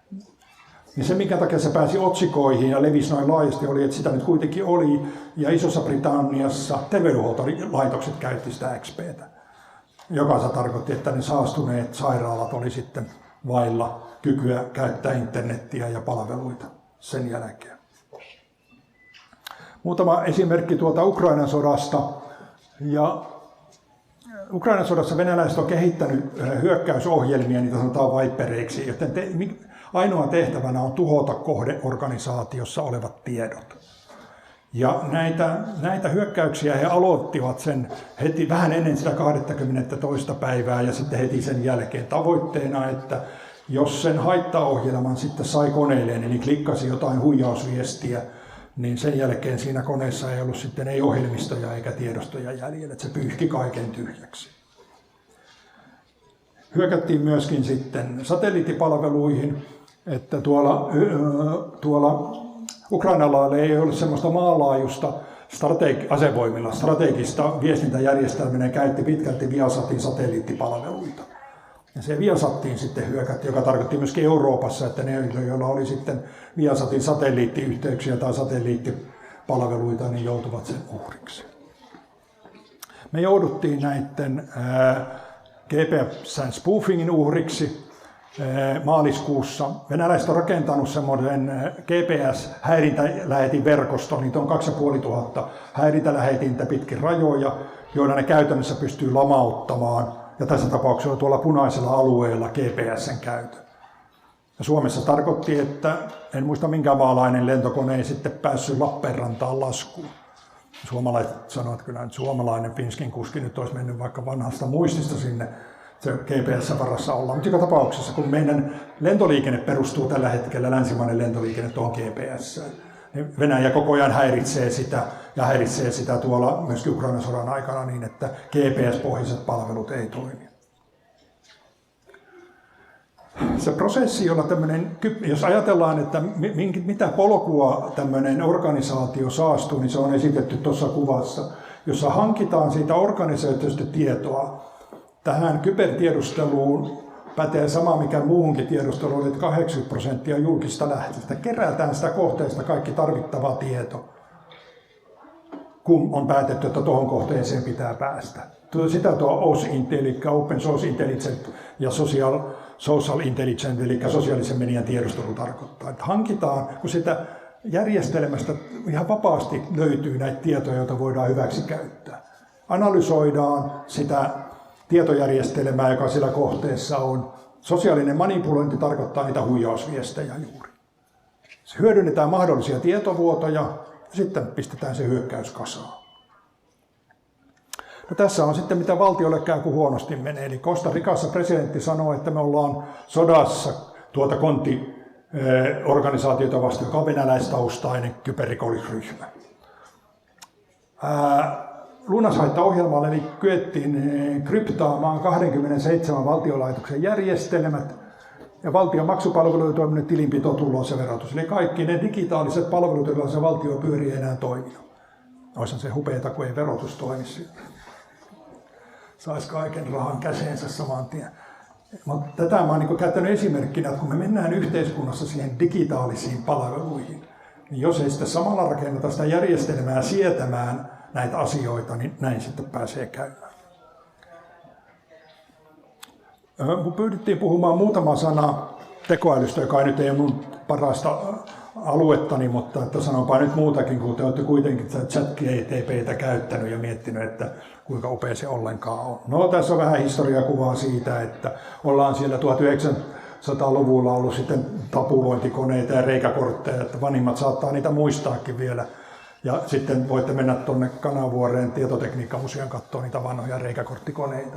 Sitten on nuo ohjelmointipiirit ja nyt sitten mennään tämmöisiin kognitiivisiin järjestelmiin, eli tähän tekoälymaailmaan.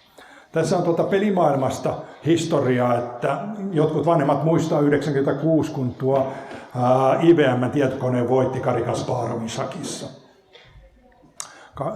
96 muutaman peli, 97 koko pelin. Ja sitten se varsinainen läpimurto tuli tuossa IBM:n Watson-koneella 2011, kun se voitti tuossa Jeopardy-kisassa 2 eniten Yhdysvalloissa Jeopardia voittanutta.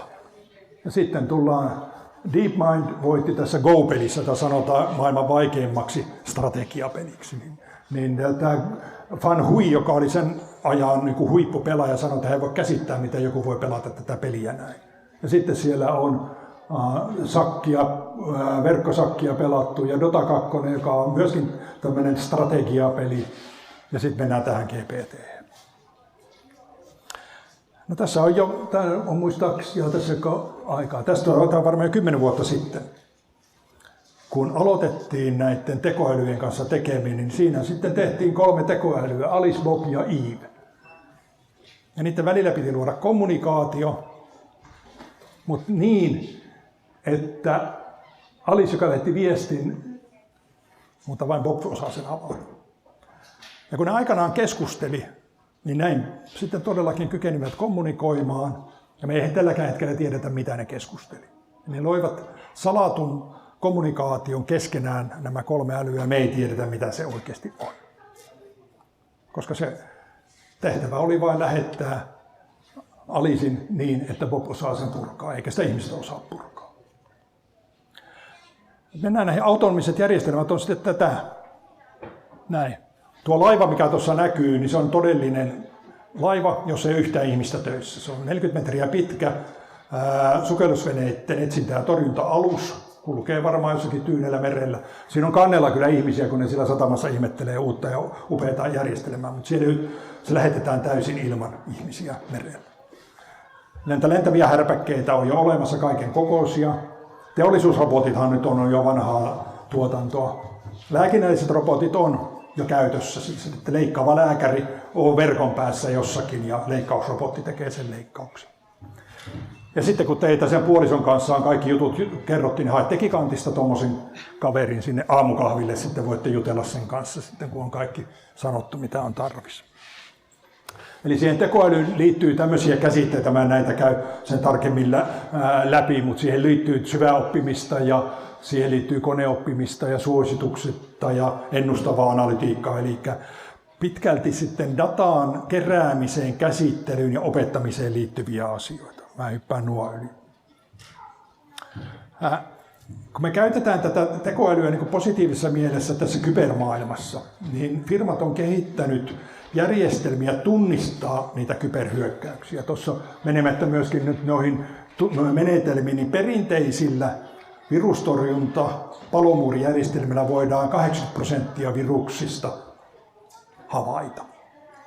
Mutta kaikkein fiksuimmat ja älykkäimmät, niin niihin tarvitaan sitten näitä tämmöistä machine learning ja deep learning, eli tekoälyllä tehtyä opetusta. Eli sille tekoälylle on ruvettu kertomaan, että minkälainen on oikea ja normaali, ja se kykenee hirvittävästä datamassasta löytämään sen epänormaalin. Et me tarvitaan näitä koneoppimisjärjestelmiä tunnistamaan poikkeava toiminta. Ja sitten kun paljon puhutaan, että mikä on automatiikan ja autonomia ero, niin tässä on lyhyesti sitten se sillä tavalla, että automaattista on sitten tämmöinen hyvinkin yksinkertainen, kun meidän patteri, että tavallinen peruspatteri laittaa lämpötilaan, niin se kun ylittyy, niin patteri menee pois päältä ja alittuu, niin se menee patterin päälle. Verotuspäätös on sääntömääräinen, että siellä verotoimistossa ei ne ihmiset niitä meidän veroilmoituksia enää katsele, eikä taida paljon vakuutusyhtiössäkään niitä perusvahinkoilmoituksia enää, että nämä robotithan ne katsoo, tai ne ohjelmistot, ne käy läpi. Eli siinä on annettu säännöt, että jos tämän kaverin verot on tämän näköisiä, niin eikä poikkea normaalista, niin hyväksymme. Sitten tämmöisiä tekoälyratkaisuja mennään tämmöisiin sofistikoituneisiin ratkaisuihin, joissa tarvii vähän muutakin kuin pelkkiä sääntöjä. Ja sitten kun mennään näihin autonomiaan, niin siellä on 3, eli tämmöinen niin kuin puoliautomaattinen, eli ihminen kuitenkin hallitsee kaikkia järjestelmiä ja tekoäly tekee sitten ja ihminen antaa päätöksen, että jatka ja menee eteenpäin. Sitten on sitten tämmöinen ohjattu autonomia, että tekoäly tekee erilaisia asioita ja ihminen katsoo päältä ja puuttuu, jos on tarvissa. Täydellinen autonomia tarkoittaa sitä, että ihminen on kokonaan pois siitä. Ja me ollaan rakennettu jo asejärjestelmiä, menemättä nyt niihin sitten sen enempää, jotka on täysin automaattisia, jotka toimii täysin itsenäisesti sen jälkeen, kun on virta laitettu päälle ja annettu lähtökäsky. Et me ollaan kehitetty sitten myöskin tänne asejärjestelmäpuolelle sitten ohjatun autonomian, puoliautonomian ja täyden autonomian järjestelmiä. Erityisesti kohteisiin tuo Phalanx-järjestelmä on tarkoitettu lähestyviä ohjuksia vastaan, että ihmisen aika riitä miettiä, että ohjus näyttäisi tulevan, mitä minä teen, onko jollakin jotain pyssyä, jolla voisi torjua, onko Kalle paikalla, ai Kalle onkin lounaalla. Nämä järjestelmä on kerrottu, että kaikki mikä tuossa sektorissa tulee tänne päin, joka on niin kuin albatrossia isompi, niin ammut ne. Täysin automaattinen. Kykenee tunnistamaan kohteet sekä merimaali- että ilmamaaliohjukset. No sitten tästä ChatGPT:stä tai monista muista. Se on nyt ensimmäisenä tässä mukaan, että näitä on paljon, näitä monia muitakin sitten tässä olemassa. Näitä luonnollisen kielen ymmärtäviä järjestelmiä. Että se hyppäys, mikä nyt on tässä tapahtunut, on se, että me oikeasti nämä järjestelmät tunnistaa puhetta eli luonnollista kieltä, sekä kirjoitettuna että puhuttuna. Ja ihan niin kuin Suomeen ja Savoon ja muuta menee näille järjestelmille. Mutta sitten jos me ajatellaan, että ne nyt on sitten niin kuin älykkäitä, niin kaikki nämä, jotka asiasta ymmärtää, sanoo, että ei niissä mitään älyä ole. Että ne sillä tavalla ole älykkäitä järjestelmiä. Niiden keskustelu vaikuttaa älykkäältä, mutta kaikki se, mitä ne sanoo tai kirjoittaa, on jonkun toisen. Eli niille on kerrottu, eli niille on ladattu tuolla internetissä olevaa materiaalia valtavat määrät. Ja ne kykenee yhdistämään niitä kyllä, mutta ei ne niitä itse keksi, niitä vastauksia. Vaan se on, voisi sanoa sillä tavalla, että se on tämmöistä copypastea vaan, erittäin tehokkaasti ja nopeasti. Ja sitten pitää muistaa se, että ChatGPT:n tieto loppuu vuoteen 2021. Eli jos siltä kysyy Ukrainan sodasta tai Hamasin sodasta nyt, niin se ei tiedä mitään. Eli se ei käy siellä internetissä katsomassa asioita, vaan sille on kaikki kerrottu. Ja nyt päästään tietysti siihen, että no okei, se vastaukset perustuu siihen, mitä sille on kerrottu. Joka siis tarkoittaa, että nämä järjestelmät eivät ole tarkkoja, ne tekee virheitä, koska siellä ei ole kaikkea mahdollista tietoa. No sitten mennään tämmöinen, kun piti puhua kulttuurista ja tekoälystä, niin häviääkö nyt sitten, miten käy kulttuurin tämmöisen tekoälyympäristössä? Mikä on tekijäoikeus näiden? Nämä on kaikki tekoälyllä tehtyjä kuvia. Kuka omistaa näiden tekijäoikeudet? Koska nykylainsäädäntö puhuu vain fyysisistä ihmisistä, joilla on tekijäoikeus johonkin. Että onko se tekijäoikeus sillä koodarilla vai sillä, joka on käyttänyt sitä ohjelmaa vai kelläkin toisella. Yleisesti ottaen tällä hetkellä lainsäädäntö ei tunne koneen tekemään ne tuotteille tekijän oikeutta. Mutta sitten kun kysymys on siitä, että jos ja kun se tekoäly korvaa tai voi korvata taiteen tekemisen, musiikin tekemisen, monet tämmöiset, niin kuka ikään kuin omistaa sen, plus että kysymystä, mihin me tarvitaan sitten valokuvaajia. Se kone kerran ne tekee ne kuvat. Mikä tässä systeemissä voi mennä pieleen sitten, kun puhutaan tekoälyjen käyttämisestä? Tuohon nyt on listattu asioita, että se kokonaisuus, puhutaan konfiguroinnista, että kun se systeemi rakennetaan, niin se tehdään väärin. Siinä on sitten, tämä järjestelmä ei toimi, siinä on suunnittelu- ja ohjelmointivirheitä, data on korruptoitunut, ohjelmisto on bugeja ja komponenttien virheet. Eli kaikki ne virheet, mitkä mä kuvasin siinä softassa ja raudassa, niin voi olla näissä tekoälyjärjestelmissä. Kun ne periaatteessa on ohjelmointuja järjestelmiä, jotka käyttää tietoteknisiä ratkaisuja ja vastaavia, niin kaikki ne virheet, jotka on nyt olemassa, niin voi olla myöskin täällä tekoälyjärjestelmässä. Eli kysymys on siitä, paljonko me luotetaan tekoälyyn. Kuinka paljon me sallitaan inhimillisiä virheitä ja kuinka paljon me sallitaan koneen tekemiä virheitä. Ei mulla mitään vastausta ole tähän, mutta otetaan nyt, kohtaan meillä on ne itse ajavat autot. Loppuu sekin ilo sitten tässä, että saisi autolla ajaa. Ja nyt on joitakin tämmöisiä Teslan onnettomuuksia, joissa se kuski ei sitten pitänytkään huolta ja on sitten kuollut ja aiheuttanut onnettomuuksia. Eli nämä itse ajavat autot ovat aiheuttaneet jo kuolemia. Mutta maailmassa kuolee liikenneonnettomuudessa vähän 2 miljoonaa ihmistä. Eikä ne kukaan korvia luotkaalta. Me ollaan siis hyväksytty inhimillinen virhe liikenteessä ja 1 miljoonan ihmisen kuolema. No, mutta samalla me sanotaan, että me voidaan ottaa automaattiset järjestelmät, jos se inhimillinen tai koneen tekemä virhe on 0. Eikö me voitaisiin ottaa sellainen kone käyttöön, joka puolittaa kaikki nämä ja hyväksytään, että kone tekee vähän vähemmän virheitä. Tämä tulee olemaan se keskustelu näiden autonomisten järjestelmien osalta, että kuinka paljon me sallitaan niille virheitä versus kuinka paljon sallitaan ihmisille virheitä. Mutta sitten kun te olette saaneet rahaa kasaan, niin voitte tämä kiinalainen miljardööri, joka lähti shoppailemaan ja vaimo ei lähtenyt mukaan, niin se otti nuo 4 robottia, jotka hoiti tavaroiden kantamisen ja maksatuksen ja muun. Että minäkin oottelen kieli pitkällä, että milloin Gigantista tuommoisen saisi tai Powerista ja vaimolle, että mene sinä vaan tuonne Sokkarin 3+1 päiville noiden robottien kanssa. Mutta lopuksi sitten, niin kuin mä sanoin, että ei nyt jää ihan sitä mieltä, että tämä on ihan... Juuri niin. Meillä kävi yksi jenkkiprofessori puhumassa näistä kyberasioista, ja sitten kun häneltä kysyttiin, että mikä tässä maailmassa on se kaikkein vaikeinta, niin hän näytti tätä kuvaa, johon me enempi on se monimutkaisuus. Et kun siellä on niitä systeemeiden rakentajia ja niitä, jotka integroi niitä järjestelmiä, niitä, jotka käyttää niitä järjestelmiä, sitten meillä on organisaatiossa ulkopuolisia palveluntarjoajia, ja sitten meillä on ne tiedon varastointiympäristöt ja kaikki tämmöiset, niin isoista organisaatioista vähän pienimmissä rupeaa olemaan ongelma hallita niitä. Ja sitten kun mä viittasin niihin konfigurointivirheisiin, niin tähän hallinnan ongelmaan, niin sen takia sitten tapahtuu näitä isojakin juttuja, kun tämä kokonaisuus ei ole kunnossa. Kun ilmavoimissa ollut, niin pitää yksi ilmavoima-aiheinen juttu tähän ottaa. Eli kun ensimmäisen maailmansodan jälkeen sitten Englannissa mietittiin, että nyt rakennetaan muuten semmoinen ilmapuolustusjärjestelmä, että enää ei tule saksalaiset pommittaa Lontoota. Niin 1932 sitten Baldwin, pääministeri siellä, totesi, että pommittaja pääsee aina läpi. Eli ei me voida rakentaa sellaista ilmapuolustusta, jota ei joku läpäisisi.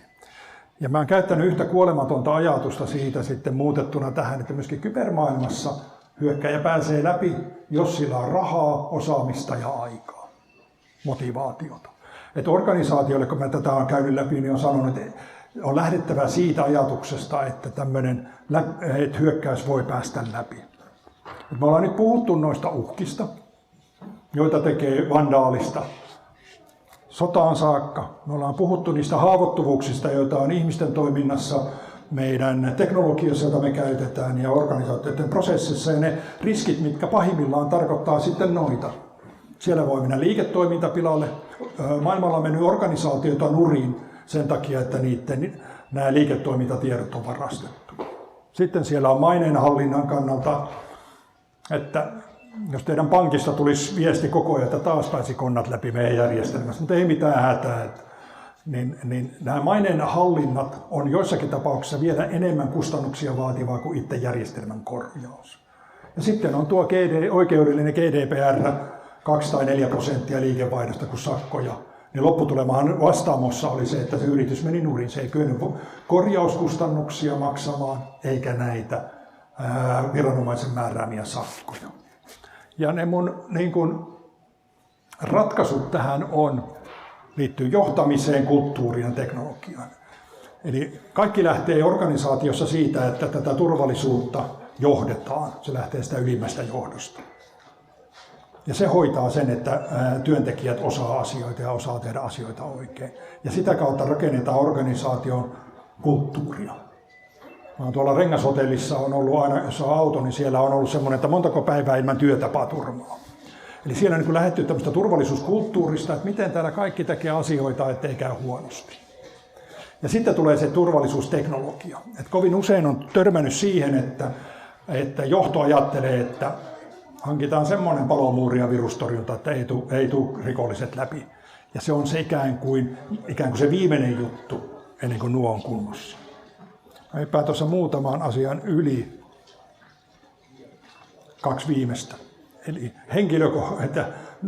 henkilökohtaisen kyberturvallisuuden osalta rakentuu näihin 3 pilarin varaan, joita on, miten te suojaatte sen datan, joka teillä on tommosissa koneissa tai pilvessä tai teidän puhelimessa. Miten te suojaatte omaa yksityisyyttäni niin, että ne henkilökohtaiset tiedot ei joudu mihinkään, tai miten te suojaatte teidän fyysisiä laitteita, eli älypuhelinta ja läppäriä. 5 muistisääntöä. Mikään viranomainen, pankki, Kela, kukaan ei kysy verkossa teiltä salasanaa ja tunnuslukua. Kaikki, jotka kyselee teiltä teidän salasanaa ja tunnuslukua, on huijareita. Myöskään teitä ei pyydetä sähköpostissa liittymään mihinkään näihin julkisiin palveluihin.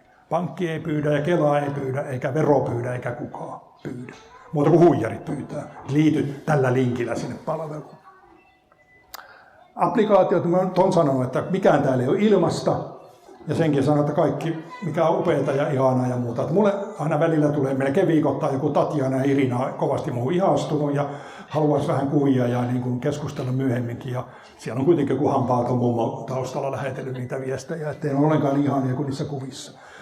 Tämmöistä televettä maalaisjärkeä niissä tarvitaan. Ja tässä lopuksi on sitten tämmöinen 12 vielä ikään kuin käskyä ja ohjetta siitä, että nämä käyttöehtojen ymmärtäminen. Mä ymmärrän, että vaikka ne on suomeksi, niin ne on kyllä vaikeita, että toivottavasti täällä ei juristeja, mutta että joitakin kun on lukenut, niin kyllä mä ymmärrän joka sanan suomea, mutta en mä sitä ajatusta saa siitä irti oikein. Onhan se taitavasti sitten tehty. Salausohjelmistot pitää olla kunnossa ja päivitykset näissä ohjelmissa. Nuorin mä erityisesti sanon, että kaikki mikä nettiin laitettu on sillä ikuisesti. Että nythän me nähdään, tässä on ollut joitakin poliitikkokeissejä, niin sieltä on vaihdettu vanhoja teekkarikuvia jostakin vuosikymmenten takaa. Että jokainen kuva ja teksti ja muu, joka sinne laitettu on, niin se deletoiminen joskus myöhään ei enää käytännössä onnistu. Salasana, 1 per palvelu. Jos joku murtaa teidän jonkun salasanan, niin ensimmäisenä kokeilu on tuossa Martti käyttänyt sitä samaa jossakin muuallakin. 2-vaiheen tunnistus, joka meillä tuolla pankissa on nyt. Meillä yliopistolla on aloitettu, kohta ei pääse mihinkään muuta kuin sen kautta. Mutta se 2-vaiheen tunnistus on kyllä tehokas pitämään konnat kurissa. Kenen kanssa raha-asioita? Suomalainen pankkijärjestelmä on erittäin hyvä. Ja mä luotan siihen niihin ratkaisuihin, mitä siellä pankeissa on tehty.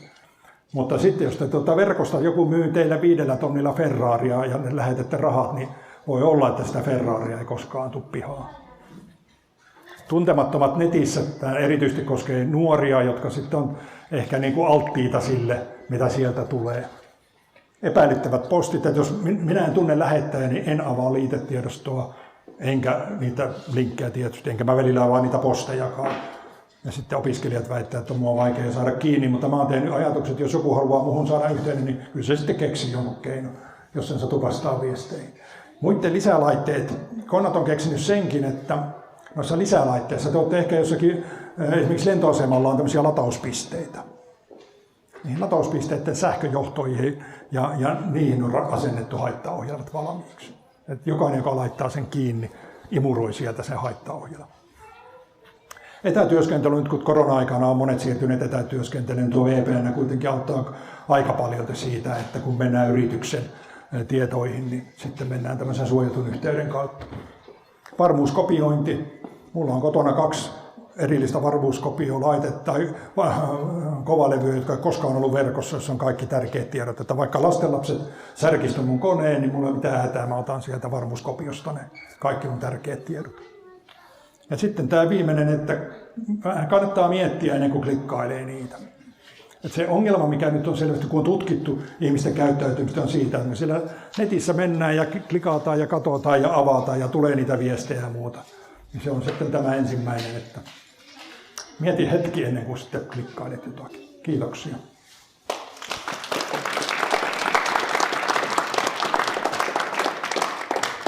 Tässä on nyt, ennen kuin kirjasto heittää meidät pihalle, niin joku pikakysymys vielä tähän nyt sopii sitten.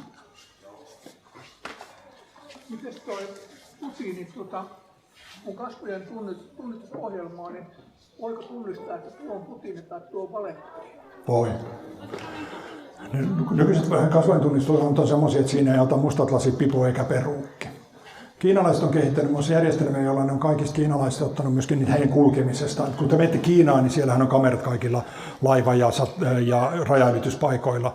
Ja ihminen kuvataan sitten liikkeessä. Eli teidän kasvot, liikkeet kuvataan ja niiden perusteella niitä ei pysty huijaamaan. Kuviin on kehitetty tällä hetkellä erikoisia palveluita, että sinne ujutetaan erilaisten kuvien ja videoiden sisälle tiettyjä tarkistuspikseleitä. Ja niiden avulla pyritään siihen, että voidaan nähdä, että onko joku kuva tai video manipuloitu. Mutta joo, kuvan tunnistukset on niin pitkällä, että siihen ei auta perinteiset tavat ollenkaan.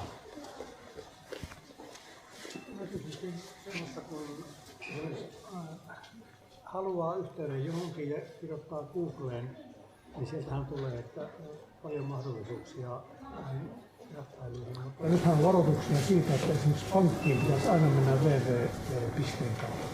Joo. Pitääkö se kuinka rankasti paikkaa? Kyllä joo, on esimerkkejä, joissa sitten ikään kuin se googlaatte sitten jonkun pankin nimen. Niin kun se tarjoaa sen pankin etusivu, joka näyttäytyy ihan oikealta, ja sen sivu, niin ei. Mulla on kaikki nämä, missä mä käytän niin kuin omaa kantaa tai pankkia, niin mulla on erikseen ne kaikki www.tiedot. juuri sen takia, että googlaamalla on riski. Ei se välttämättä hirveän suuri ole, mutta on riittävän suuri, että ei kannata. Eli kaikkien näiden viranomaispalveluiden, pankkien, niin käyttäen sitä, kirjoitetaan se sinne, tai sitten se on siellä teidän oman koneenne muistissa. Vielä jatkokysymys sillä tavalla, että jos käyttää appia, pankin appia tai muita appia, niin onko se yhtä turvallinen kuin www. Nämä alueet en osaa sanoa, kun itse en käytä ollenkaan. Mun puhelimella voi tehdä ihan mitä vaan, siellä ei ole yhtään mitään muuta kuin jotakin kuvia lastenlapsista, mutta mulla ei ole pankin appipalveluita ollenkaan, mutta se mikä mulle on nyt ammattilaiset sanonut, niin kyllä se on turvallinen oikein käytettynä. Palokkaseura ja Monitori ry kiittää luennoitsijaa ja ChatGPT:stä sen verran, että olen kerran käyttänyt, kysyin Palokasta asiaa, niin se ilmoitti, että Palokka itsenäistyi Jyväskylästä vuonna 2009. Ja no niin. siinä taisi mennä piimät ja vellit sekaisin. Kiitoksia. Lasketaan kirjaston väki kotiin. Niin.